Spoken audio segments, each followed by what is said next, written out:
Welcome back to Kalpataru natural YouTube channel. ಇವತ್ತು ನಾವು ಮನೆಯಲ್ಲೇ ಈಸಿಯಾಗಿ ಚಿಕನ್ ಫ್ರೈ ಹೇಗೆ ಮಾಡೋದು ಅಂತ ನೋಡೋಣ.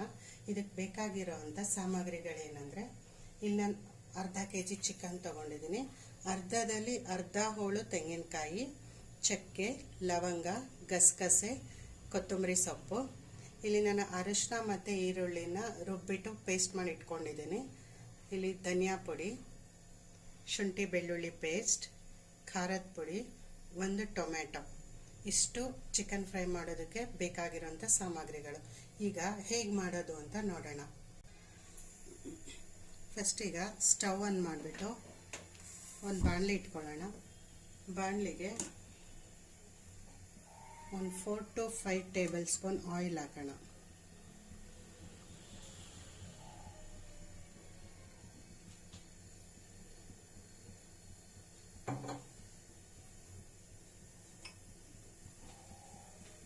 ಸ್ವಲ್ಪ ಆಯಿಲ್ ಬಿಸಿ ಆಗಲಿ.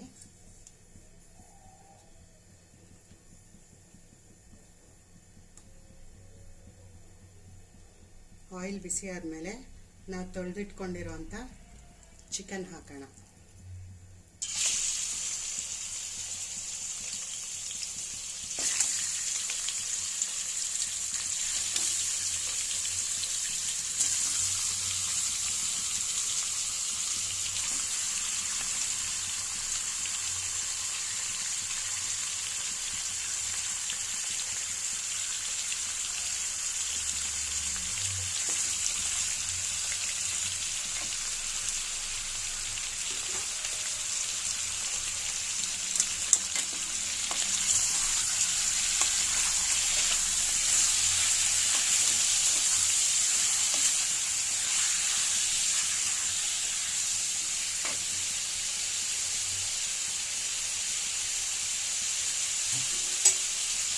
ಇವಾಗ ನಾವು ರುಬ್ಬಿಟ್ಕೊಂಡಿರೋಂಥ ಅರಿಶಿನ ಮತ್ತು ಈರುಳ್ಳಿ ಪೇಸ್ಟ್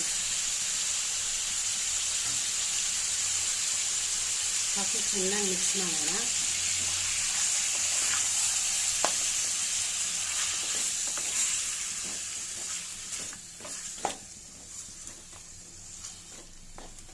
ಇದು ಸ್ವಲ್ಪ ಅರಿಶಿನ ಈರುಳ್ಳಿ ಎಲ್ಲ ಹಸಿ ಸ್ಮೆಲ್ ಹೋಗಬೇಕು, ಅಲ್ಲಿವರೆಗೂ ಫ್ರೈ ಮಾಡೋಣ.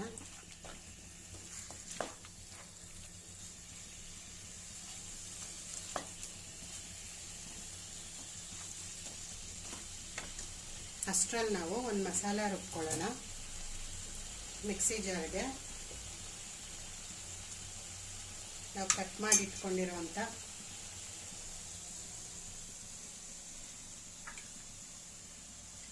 ತೆಂಗಿನ ತುರಿ,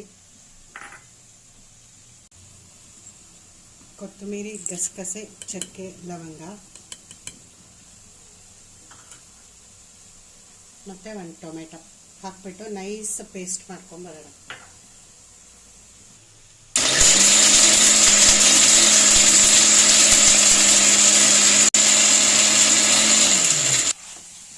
ಇವಾಗ ಇದು ನೀರೆಲ್ಲ ಡ್ರೈ ಆಗಿದೆ.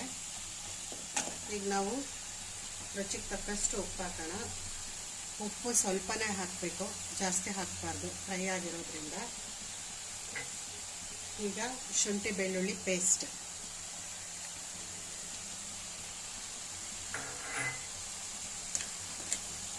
ಈಗ ಮಿಕ್ಸ್ ಮಾಡೋಣ ಚೆನ್ನಾಗಿ.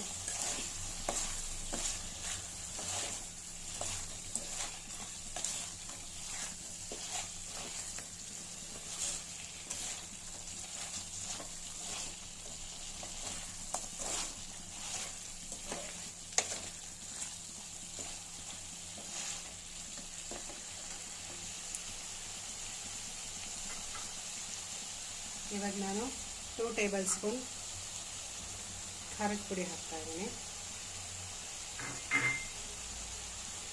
1.5 ಸ್ಪೂನ್ ಧನಿಯಾ ಪುಡಿ,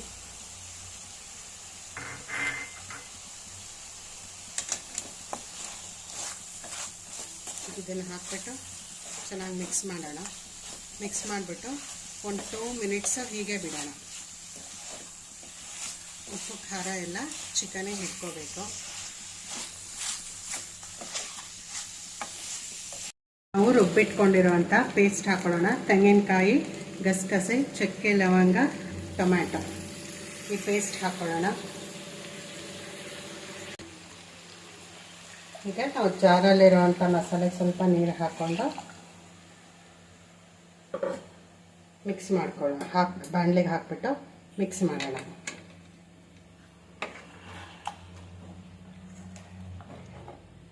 ಫ್ರೈ ಅಂದಮೇಲೆ ಸ್ವಲ್ಪ ಗಟ್ಟಿಗೆ ಇರಬೇಕು.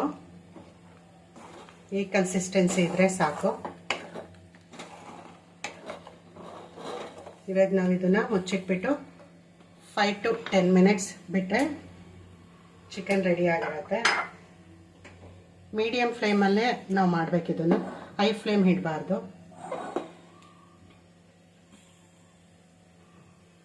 ಈಗ 5 to 10 ಮಿನಿಟ್ಸ್ ಬೇಯೋದಕ್ಕೆ ಬಿಡೋಣ. ಈಗ 5 ಮಿನಿಟ್ಸ್ ಆಗಿದೆ. ಇವಾಗ ಇದು ಚಿಕನ್ ಬೆಂದಿದೆ. ಮೇಲೆ ಸ್ವಲ್ಪ ಕೊತ್ತಂಬರಿ ಹಾಕ್ಬಿಟ್ಟು ಸ್ಟವ್ ಆಫ್ ಮಾಡಿದ್ರೆ ಈಗ ಚಿಕನ್ ಫ್ರೈ ರೆಡಿ ಆಗಿದೆ. ಬಿಸಿ ಬಿಸಿಯಾದ ಚಿಕನ್ ಫ್ರೈ ಅನ್ನದ ಜೊತೆ ತಿನ್ನಲು ಸಿದ್ಧವಾಗಿದೆ. ನಿಮಗೆ ಚಿಕನ್ ಫ್ರೈ ಇಷ್ಟ ಆದರೆ ಮನೇಲಿ ಮಾಡಿಬಿಟ್ಟು ಹೇಗಿತ್ತು ಅಂತ ಕಾಮೆಂಟ್ ಮಾಡಿ. ಇಷ್ಟ ಆದರೆ ಲೈಕ್ ಮಾಡಿ, ಶೇರ್ ಮಾಡಿ, ಸಬ್ಸ್ಕ್ರೈಬ್ ಮಾಡಿ.